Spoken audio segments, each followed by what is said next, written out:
This is KGW News at Sunrise. The first teacher strike in the history of the Portland Public School District enters its second day. We're going to bring you the latest on negotiations along with options for the thousands of Portland families who now find themselves in a childcare bind. And today is Dia de los Muertos, or Day of the Dead. People around the world celebrate the holiday by honoring their loved ones who have died. Coming up, how a local nonprofit is helping families across the area grieve. We're also talking about the start of the ski and snowboard season this morning because Eric Patterson, our trusty photographer, is out live at the Portland Expo Center, which turns into Snowvana. Snowvana this weekend. Friday, Saturday, and Sunday, you can check out the area's largest ski swap and gear sale. We'll have more on Snowvana coming up a little bit later in the show. Can I just start, Christine, Chris, and Rob, by saying I apologize for this awful voice? I was going to ask you. I wake up. I don't know that it's bad, because when we wake up, there's no one to talk to. Yeah, no one's talking. Do you guys talk to yourself at home when you get up? I do not. I say hi to my dog. Once in a while. I don't even do that. I come to work, the first time I opened my mouth, I was like, oh my gosh, the voice is shot. So we'll see if this clears up by 7 o'clock. If it doesn't, at least the show's over by then. Yeah, this is true. This is true. But hey, at least, I mean, this is something that has been going around, I think. Yeah. By the way, coming up, 5:30, half hour, my winter outlook. So I hope you can stay with us through then. Here's a look at our radar situation this morning. Notice everybody's got rain in the area. Baker City, 84. It's all rain. Heavier rain moving through the gorge and up into the Cascades right now. Fairly dry Portland down through Salem, but there's more rain over in the Coast Range. There's a front that's been moving through during the morning hours. So really, once we get through, I'm saying the 8 o'clock hour, I don't think the rest of today has much rain. There will be an ongoing scattered shower chance, but I'm not expecting a lot of activity. So right now we got the rainy areas we saw on the radar, 50 degrees outside, scattered showers will open up some sun breaks, and we'll get up to about 60. So really, Chris, I think today moving forward turns into a decent Thursday, sir. Good, because there was plenty of water on the roads from my drive-in just a little bit ago. Here's a live look at Highway 26 out near 217. I know my geography. And you can see the vapor trails coming off the cars, right? So there's still plenty of water out there to be had. I-5 from Clark County getting a little bit busier near the Interstate Bridge, but really the freeway drive is in good shape. I did want to point this out, though. Along the North Oregon coast, ODOT reporting some downed trees on US 101 near Cannon Beach. The road not officially closed, but this could slow you down getting up and down 101 near Cannon Beach. We'll keep you posted on that and all of our freeway drive, which so far is in pretty good shape. Christine? Okay, thank you so much, Chris. In our top story this morning, the first ever teachers strike for Portland Public Schools is entering day 2. Classes are once again canceled as teachers hit the picket lines later this morning. For the very latest, let's bring in our Devin Haskins in our newsroom. Devin, do we know when the two sides will meet next? Yeah, so we know they aren't scheduled to meet today, but the district has offered to meet with the union tomorrow.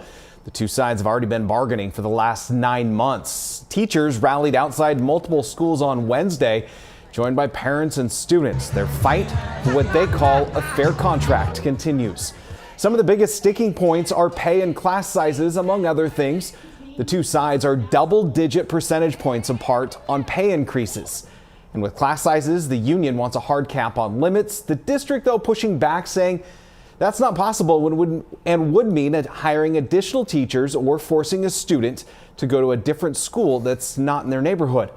Now, tens of thousands of students will once again stay home from school today, and teachers will be back out on day 2 of this strike. The teachers union says the district's latest offer still wasn't what they would consider fair, while the district claims they're working with finite resources, due in part, they say, to state lawmakers. We've seen students' needs go unanswered and unsupported for far too long. We've advocated at the district listening sessions, we've gone to the planning meetings, we've gone to the school board meetings.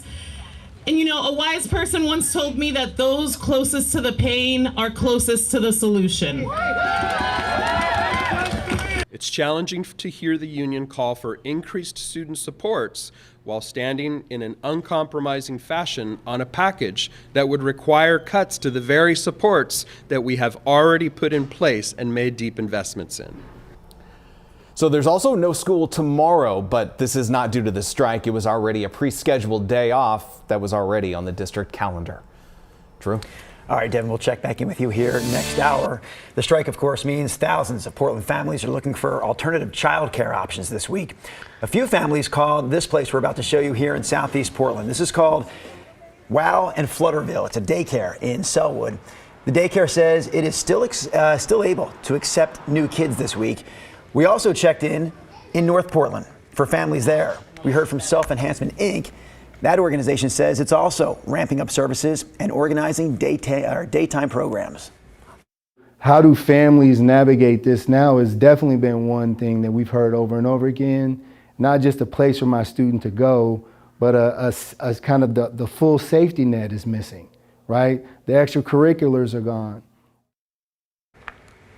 Other organizations are also offering parent options, including Portland's Boys and Girls Club and Westside Dance and Gymnastics Academy in Tigard. We have more details about all this at KGW.com. Of course, this is a story that we will continue to cover around the clock as long as teachers are on strike. For regular updates, you can check us out right here on the air and also online. Again, that's KGW.com. The Portland Police Bureau wants feedback from the community on a number of department policies. They're calling these policies directives, and these are things that help dictate how the department operates. Right now, the Bureau is reviewing policies surrounding crime and violence prevention, stolen cars, and the department's relationship with the FBI. You can weigh in at portland.gov/police/directives. Two local leaders say they will run for a seat in Oregon's 3rd Congressional District after Earl Blumenauer announced that he will not seek re-election next year in 2024. So, of course, Earl Blumenauer has been in Congress for a long time, more than 27 years. Let's talk about the two people who say they're going to step up to run for that seat. The first is Sushila Jayapal, who resigned from the Multnomah County Commission to join this race. She's represented North and Northeast Portland on the commission since 2019. She was the first to announce. And then she got some competition last night when Gresham City Councilor Eddie Morales also said he's running for the position. He's been on City Council in Gresham since 2019. Both are Democrats. And after months of campaigning and years of hoping, fans were a bit disappointed to hear that Portland will not be getting a WNBA team. In a letter to Oregon Senator Ron Wyden, WNBA Commissioner Kathy Engelbert said she was impressed with how Portland advocated for a team, calling the Rose City a, quote, ideal destination. But she also had some concerns, namely around plans to renovate the Moda Center and how they might interrupt the WNBA's summer season. I also think there's a larger issue going on with, the fact that there's not a lot of synergy right now in Portland with the NBA franchise not having a true owner and the WNBA thing trying to blossom amid that. That's hard to do. But not all hope is lost. Engelbert also wrote Portland may still be considered after the renovations at Moda Center are complete. See, I did find this interesting yesterday. Number one, because I had not heard anything about renovations at the Moda Center up until now, right? Have you heard anything about that before? No. So if they're going to do renovations, of course, they're going to do that during the Blazers off season, which is the WNBA's on season. Right. Or the regular season this year. Continue. Yes. Okay. Anyway. But honestly, if they have to renovate the Moda Center, it's going to happen in the summer months. That's when you're right. WNBA plays its game. So this actually makes a lot of sense. Right. That does. And I had not heard that either. I mean, I don't know. Does our Moda Center need to be?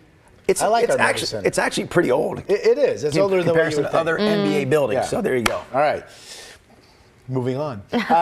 Coming up 5:30, and we'll do it again in the 6:30 half hour this morning. My winter outlook. This is the snowstorm, by the way, that arrived last February 22nd, this past winter season. So you're probably wondering, could we have another big winter storm this winter? That's one of the big bullet points that I will bring you with my complete winter outlook coming up at 5:30. We hope you can join us. For the meantime, let's see if we can figure out today, right?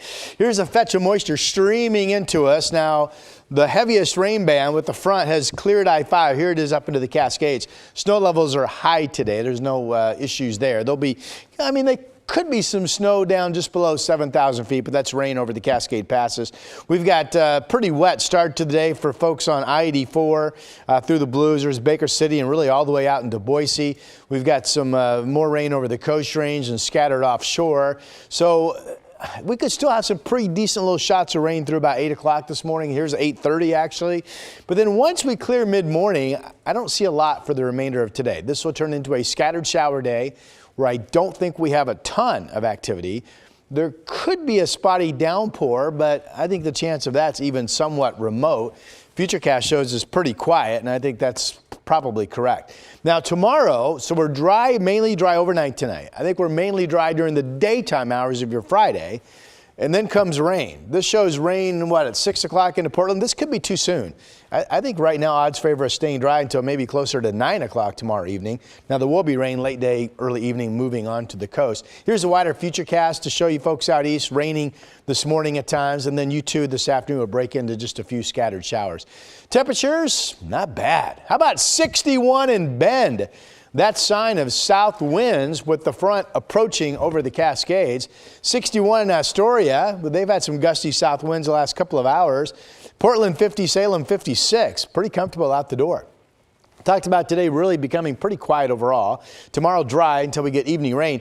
And tomorrow's high 64. Really nice stuff. And then it's rainy Friday overnight. So rainy Saturday. Saturday's front doesn't come in until the afternoon hours. Much of the day I think is wet and breezy. Sunday morning potentially is dry, but then rain picks up in the afternoon. There's a front Sunday evening. And then we have rain at times into Tuesday. Our next completely dry 24-hour period looks to be Wednesday. And that is your